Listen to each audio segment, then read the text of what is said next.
আপনি দেখবেন পার্বত্য এলাকায় যখন ভূমিধস হয়, সাধারণত গত বছর একটু ব্যতিক্রম ছিল, পাহাড়ে বসবাস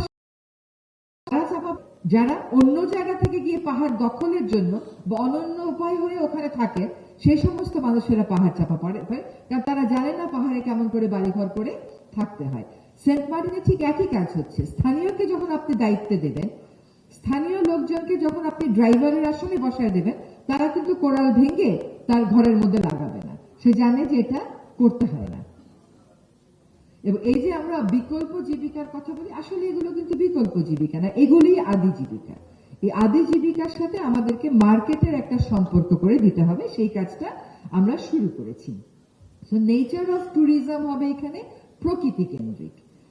একেবারে যেখান থেকে ঘাটে উঠে সেখান থেকে লাউড স্পিকারে গান বাজাতে বাজাতে পুরোটা রাস্তা গিয়ে সেন্ট মার্টিনে যায়।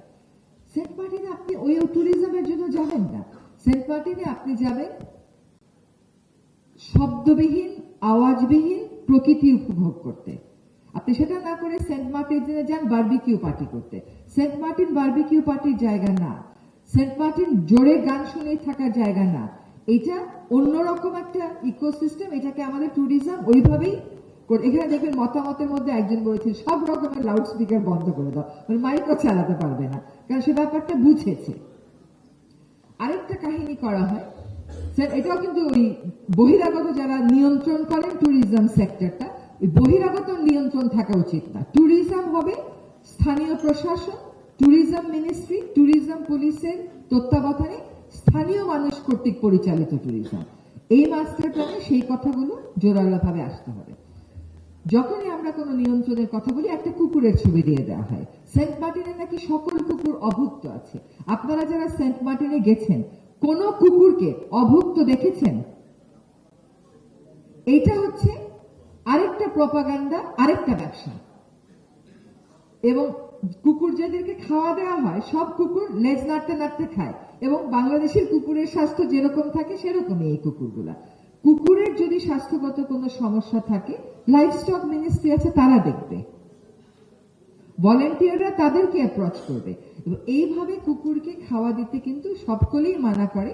এরপরে কি করবে, ওরা ট্যুরিস্টদের হাত থেকে খাবার কেড়ে নেবে, এবং তাদের আসলে তো কোনো অপুষ্টি নেই। সেন্ট মার্টিনে যারা আছেন বলেন তো, ওইখানে কুকুর কি অপুষ্টিতে ভুগে? সেন্ট মার্টিনের মানুষ কিন্তু কুকুরদেরকে যথেষ্ট খাওয়া টাওয়া দেয়, এবং ওখানে প্রাকৃতিক ভাবেই ওরা খাওয়াও কিছু পায়। এই যে একটা প্রপাগান্ডা, এবং শেষ আমার মনে আছে যখন আমরা রামপাল তাপবিদ্যুৎ কেন্দ্রের বিরোধিতা করতাম, তখন তৎকালীন সরকার প্রধান বলতেন মানুষের জন্য এদের মায়া নেই, বাঘের জন্য এরা কাঁদে। তো কয়দিন আগে এরকম একটা কথা শুনলাম যে এই ফেব্রুয়ারি পরে আর এসব কিছু থাকবে না, কিসের কাছিম কিসের কি, ওইখানে যেরকম কাজ ছিল সেরকম চলবে। এটা হচ্ছে কি, যেটাই আপনি করেন না কেন, আপনি যত সুন্দর মাস্টার প্ল্যানই করেন না কেন, রাজনৈতিক অঙ্গীকার লাগবে। আপনার দেশের বিরল একটা প্রতিবেশ ব্যবস্থাকে বাঁচিয়ে তুলতে, সেই প্রতিবেশ ব্যবস্থার উপর নির্ভরশীল মানুষকে বাঁচিয়ে রাখতে একটা রাজনৈতিক অঙ্গীকার লাগবে। কত টাকার কথা বলা হলো? 55 কোটি টাকা 5 বছরে, বছরে 11 কোটি টাকা। এটা সম্ভব না বাংলাদেশ সরকারের পক্ষে? হয়তো আমরা আবার একটু যাচাই বাছাই করলে এই টাকার পরিমাণও কমে আসবে। সরকারের বেশ কিছু উদ্যোগ আছে, আপনারা সেগুলো শুনেছেন। একটা হচ্ছে যে আমরা পর্যটন নিয়ন্ত্রণ করার চেষ্টা করছি। এখনো সেখানে দেখেন ট্যুরিজম মিনিস্ট্রিকে সেখানে আগাতে হবে। ট্যুরিজম মিনিস্ট্রি একটা অ্যাপ ডেভেলপ করেছে, সেই অ্যাপেও নানান রকম কারসাজি করে 2000 ট্রাভেল পাসের পরিবর্তে আরো বেশি ট্রাভেলার ঢুকিয়ে দেয়। তো প্রতিটা পদে পদে আপনাকে ভোর 4:45 থেকে ওখানে ইউএনও দাঁড়িয়ে থাকে। কেন এত কষ্ট করা হচ্ছে? এই দ্বীপটাকে বাঁচাতে, এই দ্বীপ নির্ভর মানুষগুলোকে বাঁচাতে। এখানে আমাদের তো কারো কোনো ব্যক্তিগত স্বার্থ নেই, আমাদের প্রাতিষ্ঠানিক দায়িত্ব আছে, ব্যক্তিগত দায়িত্ব আছে। সেই দায়িত্ববোধ থেকে আমরা এই কাজগুলো করছি।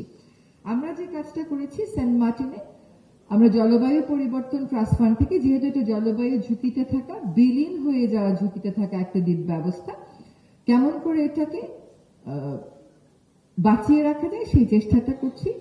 এর একটা অংশ হিসাবে স্থানীয় প্রশাসন এবং কিছু এনজিও মিলে বর্জ্য ব্যবস্থাপনার কাজটা শুরু করেছে।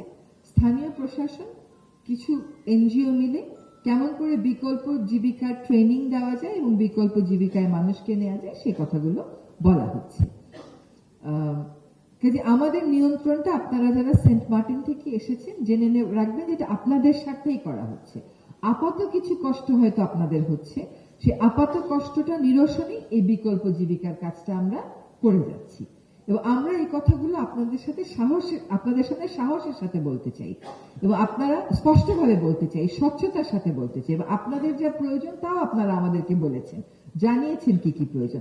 ওইখানে এত ট্যুরিস্ট যায়, ওইখানে একটা ট্যুরিস্টের হার্ট অ্যাটাক হলে তাকে কক্সবাজারে নিয়ে আসা ছাড়া আর কোনো গত্যন্তর নাই। তো যারা এত ট্যুরিজম করেন তারা ট্যুরিস্টদের প্রতি দায়বদ্ধতা থেকে ওইখানে একটা কিছু ব্যবস্থা গ্রহণ করেছেন? তা তো করেন নাই। সব গেল বলে চিৎকার করতেছেন। কাজে কোনটা আপনাদের জন্য ভালো এটা আপনাদেরকে বুঝতে হবে। আপনাদের দায়িত্ব বিপদে পড়লে সরকার নিবে, নয় জাহাজ ব্যবসায়ীরা নেবে, সেটার জবাব দেন। আপনাদের বিপদে পড়লে আপনাদের দায়িত্ব সরকার নেবে নাকি ওই রিসোর্ট মালিকরা নেবে সেটা বলেন। আপনাদের বাসাগুলোতেই যদি একটা করে ঘর করে আপনারা ট্যুরিস্টদেরকে রাখতে পারেন সেটাই হবে সবচেয়ে টেকসই ট্যুরিজম। এখানে জনস্বাস্থ্য প্রকৌশল পানি ডিস্যালিনেশনের একটা প্রকল্প হাতে নিয়েছে, সোলারের একটা প্রকল্প হাতে নিয়েছে, আমরা বর্জ্য ব্যবস্থাপনা বিকল্প জীবিকার একটা প্রকল্প হাতে নিয়েছি। এইগুলো আমি মনে করি একটা সমন্বয় দরকার।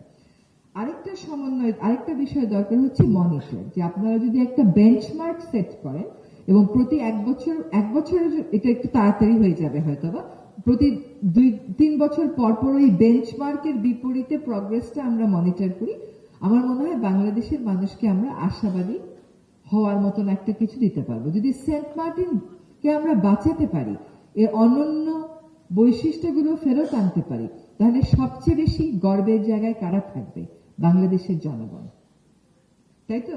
বাংলাদেশের জনগণ এখনো সেন্ট মার্টিনকে দেখায় বিধ্বস্ত সেন্ট মার্টিনকে, তখন দেখাবে একটা রেস্টোর্ড হয়ে যাওয়া, প্রাণ ফিরে পাওয়া সেন্ট মার্টিনকে। সেটাই হচ্ছে আমাদের প্রচেষ্টা। অনেক কথা শুনেছি, দুর্ভিক্ষ হয়ে যাবে, হয়েছে দুর্ভিক্ষ? হয় নাই। অনেক কথা শুনেছি অনাহারে কুকুর মারা যাবে, মারা গেছে অনাহারে কুকুর? মারা যায় নাই। সরকারের হয়তো যে কাজটা জুন মাসে শুরু করার কথা ছিল সরকারের প্রক্রিয়ায়, সেটা গিয়ে শুরু হয়েছে সেপ্টেম্বর মাসে। কিন্তু আপনারা যারা স্থানীয়রা আছেন তারা প্লিজ এই বার্তাটা স্থানীয় পর্যায়ে নিয়ে যাবে, যে এটা হচ্ছে আপনাদের দ্বীপকে ভাঙন থেকে বাঁচাবার জন্য আমাদের প্রয়াস, আপনাদের দ্বীপের প্রতিরক্ষা ব্যবস্থা জোরদার করবার জন্য আমাদের প্রয়াস, আপনাদের দ্বীপের জীববৈচিত্র্য ফিরিয়ে আনার জন্য আমাদের প্রয়াস, আপনাদের কর্মসংস্থান নিশ্চিত করার জন্য আমাদের প্রয়াস, আপনাদের দ্বীপে বর্জ্য ব্যবস্থাপনা ভালো করার জন্য আমাদের প্রয়াস, এবং আপনাদের যাতে ট্যুরিজম নিয়ন্ত্রণের কারণে যে ক্ষতিটা হচ্ছে অর্থনৈতিক, সেই স্বল্পকালীন ক্ষতিটা দীর্ঘমেয়াদী প্রকল্পের মাধ্যমে, কর্মসূচির মাধ্যমে আমরা পুষিয়ে দিতে পারি, সেটার প্রয়াস। এখানে ট্যুরিজম মিনিস্ট্রিকে একটা বড় দায়িত্ব নিতে হবে। কেবল কয়টা ট্যুরিস্ট গেল তা দিয়ে ট্যুরিজম ইন্ডাস্ট্রির সাফল্য মাপা যায় না। ট্যুরিজম ইন্ডাস্ট্রির সাফল্য মাপতে হবে সাস্টেইনেবিলিটি টেস্টের বিপরীতে। সেটা রিগ্রেটেবলি আমরা এখনো করবার মানসিকতায় পৌঁছাইনি। আশা করি এই মাস্টার প্ল্যানটা সকলের মতামত নিয়ে যখন আমরা ফাইনাল করে গেজেট নোটিফিকেশন করব, এইটার মাধ্যমেই আমরা দ্বীপটাকেও রক্ষা করতে পারবো, স্থানীয় জনগোষ্ঠীর স্বার্থেও সুরক্ষা করতে পারবো। আরেকটা কথা, যে এই মাস্টার প্ল্যানের বাস্তবায়নে কিন্তু স্থানীয় জনগোষ্ঠীর একটা ভূমিকা বড় করে আমাদেরকে রাখতে হবে এবং এটা স্পষ্ট করে দিতে হবে। তো আশা করি আমাদের প্রচেষ্টার ফলে সেন্ট মার্টিনও বাঁচবে, সেন্ট মার্টিনের উপর নির্ভরশীল জনগোষ্ঠীও বাঁচবে, এবং আমরাও বিশ্বকে দেখাতে পারবো যে আমাদের অনন্য প্রাকৃতিক সৌন্দর্য মণ্ডিত একটা দ্বীপকে রক্ষায় আসলে আমরা সকলে মিলে জাতীয় দায়িত্ববোধের পরিচয় দিয়েছি।